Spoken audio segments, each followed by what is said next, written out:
many things that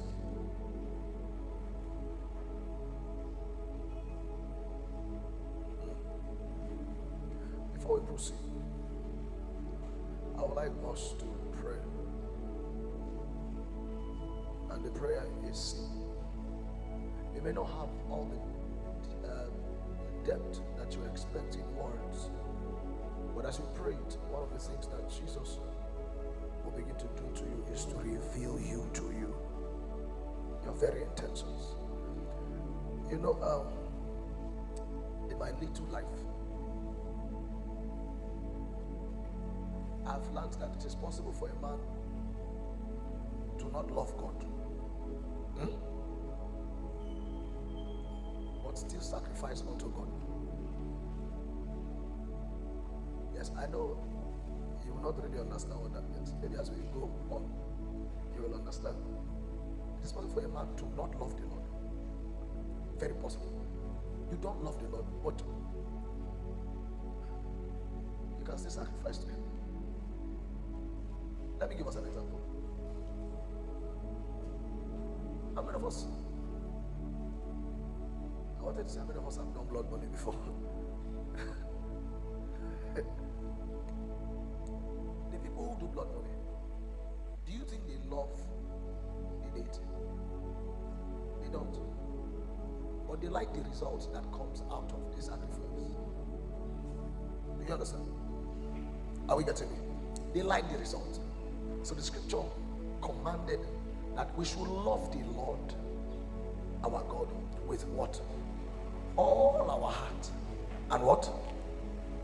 All our might and what? All our what? Talk to me. Strength. A generation is upon us that do not love the Lord, but we love the product of the altar. We do not love the Lord. We do not love the Lord, but we love what comes with the altar. And what I'm trying to say is that a young man can fast and pray for as long as he wants to. Not necessarily because he loves the Lord. No. But because he knows that if I fast and pray, I will touch something in the spirit. I will touch something. If I fast and pray, I will come and roar, and everywhere will quake. If I fast and pray, if I fast and pray, I will. There's a likelihood that my generation will hear me, and when my generation begin to hear me, that puts some little recognition to my name, and also puts some money in my pocket. How many of us have seen? I'm not the person that is preaching for this conference. We have fathers that I'm just trying to gather us so that when our fathers come, they will hit us the armor very well. You have a log in your eye. Log. You know, sometimes they say, if not that God is helping us, some stories in scriptures, they are hard to believe. For number one, Samson killed how many people? One man. And I sat down, I said, what is wrong with them? Una they come, they kill all of them, one after the other, kill 50, kill 100. Why somebody not go stay for far place, shoot an arrow? If you approach him and the jawbone of an ass, you people kept coming, 100 people are gone, 100 don't die for your front like this. You still come.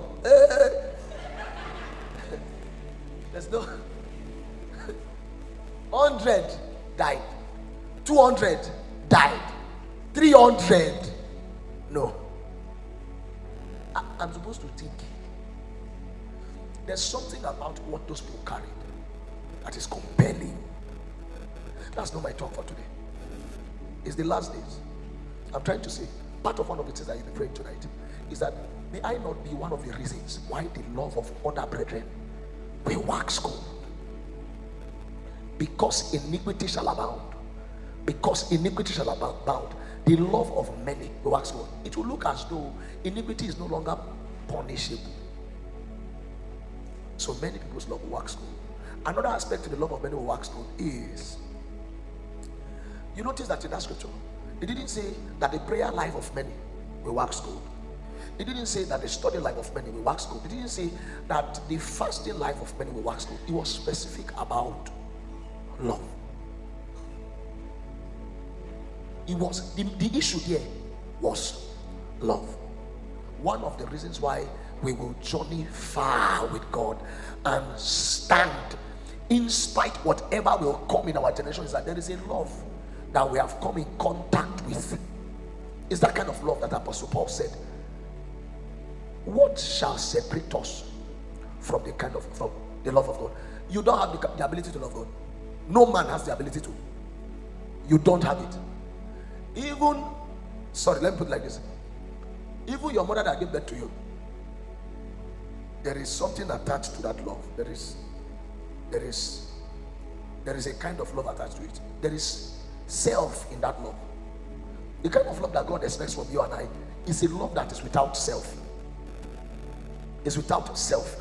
There's nothing selfish about it. Nothing.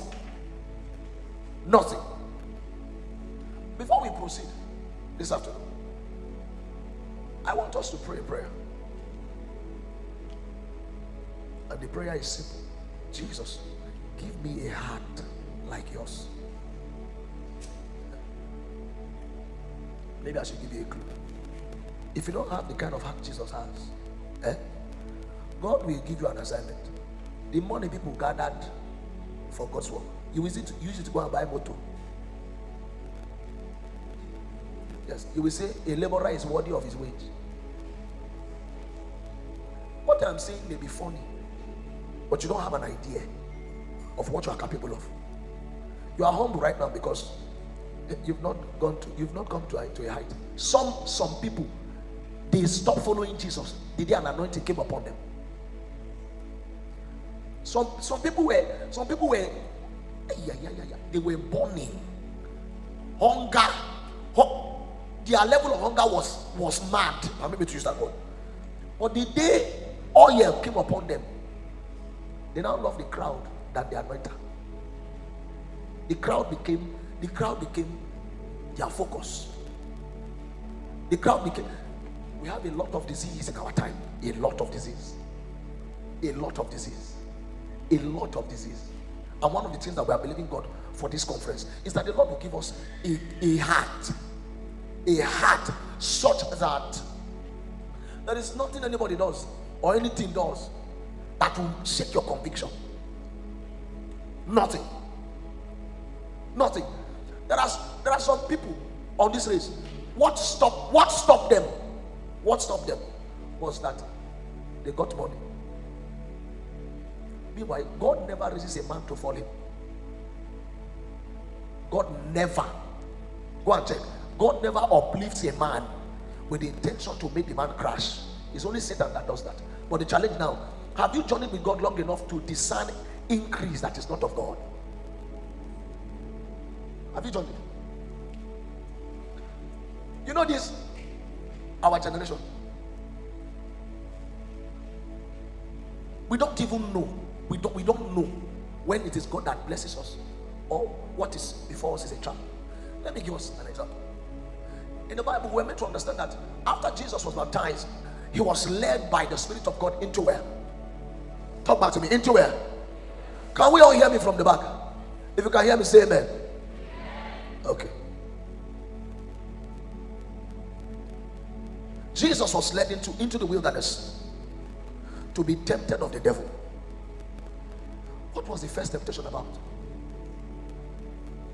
Shebi, you are the Son of God. Turn this stone into bread.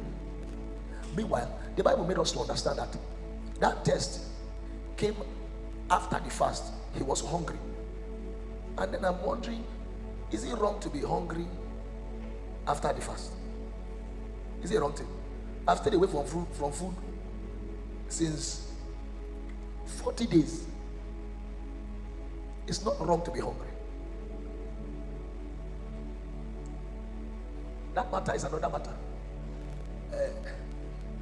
One of our fathers has answer to that. There's a part I'm going to. What's the second temptation? What's the second? Talk back to me, please. Jump down. First of all, where did the Spirit lead Jesus to? Wilderness. The second temptation was, the scripture told us how Satan took Jesus, our Lord and Savior Jesus Christ, my Lord and Savior, the Almighty Jesus Christ. Satan took him, entered the holy city, and took him somewhere and placed him upon a pedestal. What now happened? He showed him the world and what? And its glory. He didn't just show him the world. Satan showed him the world and what? Its glory. You see, the first thing you must understand is, where God led Jesus to was the wilderness. Now he is finding himself in a place that is not the wilderness. Suddenly he's seen the world and its glory. The challenge that I have there is, I want to ask us a question. Is there any physical location on the face of this earth, physical location, where you will stand and you will see the whole world? Please talk to me. Is there any physical location where you will stand?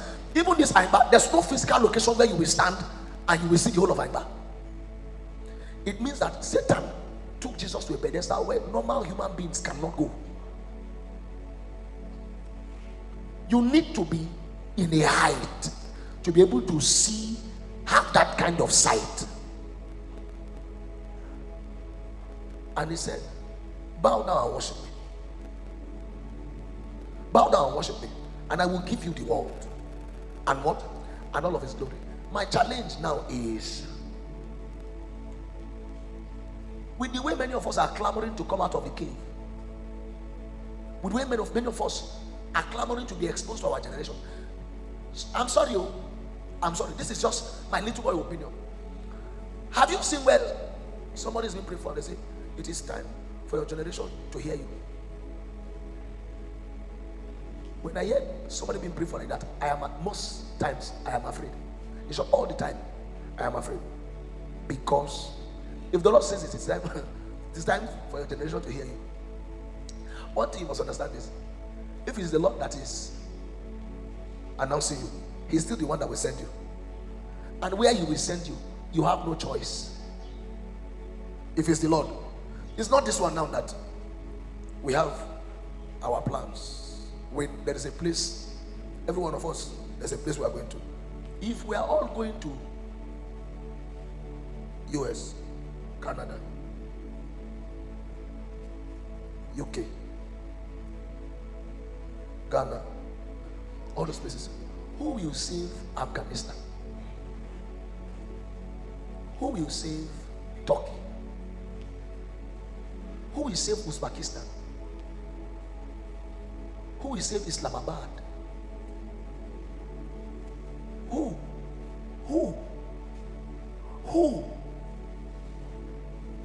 I have a challenge. Is it the Lord that is still sending us, or is our ministry strategy? These are a few questions that I'm asking. Is it the Lord that is still sending us, or there's something, there is a lust in your heart somewhere that Satan is having as an avenue to fuel? Who will save Burundi? Recently there were countries, the names of countries I started hearing. It was, probably it's like they just laid them new. Like I said, they just create, I don't know. I heard the name of one country. I said, when did they gain their independence? Yesterday. Because it's like they just came from nowhere. I am saying that this anointing that you are crying for, what is it for?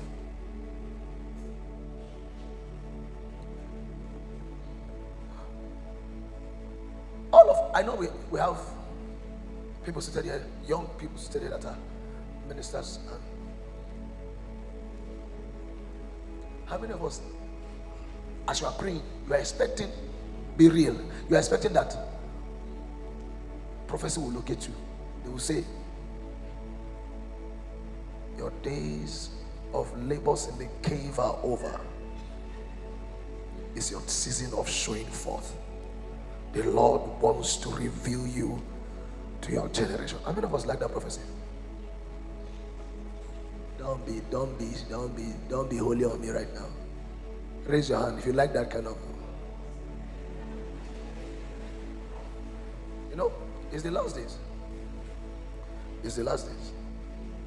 It's the last days. I began to understand my scriptures that the love of many will wax cold. Huh? That thing is deep. That statement is deep. Is it because iniquity shall abound? Do you know what that means? Is that okay? Sorry. Is that it will look like iniquity is no longer punished. It will look like God no longer punishes sin. It will look like people who now engage in iniquity no longer have reward for their sins. But the deeper form of it is that iniquity will abound and the love of many will wax cold. I'm sorry, I would like to say something. Yeah, it has so. Remember I said I want us to pray prayer. Please remind me. This one is hard and I know that nobody will want to answer me, but you know. But adventure at one point in your life, you've been given a responsibility to serve in church or serve in any capacity. And none of us know what Colombi means to Colombi or Agabagebe. Okay. And you find yourself manipulating people, but in the name of the Lord. You find yourself manipulating people either to collect something from them or to committing immoral sins, right? And you are doing it secretly, but somehow there are other brethren that are around you that knows that you are doing this thing, and with their eyes they are seeing that this guy commits sins and he still ministers and power flow. They have been faithful. Follow my story. They have been faithful. No sin, nothing. They actually fear sin, but they are seeing that this guy is into sin. This guy manipulates. This guy tells lies to take money. This guy sleeps around with other women. This guy touch his followers anyhow. But anytime he stands, he seems as no power flow. That thing that is happening through you is part of because iniquity shall abound. Yes, that thing that is happening through you is part of because iniquity shall abound. The love of many will wax cold. That thing that is happening through you, you are a source through which Satan is using to wax the love of your brother cold.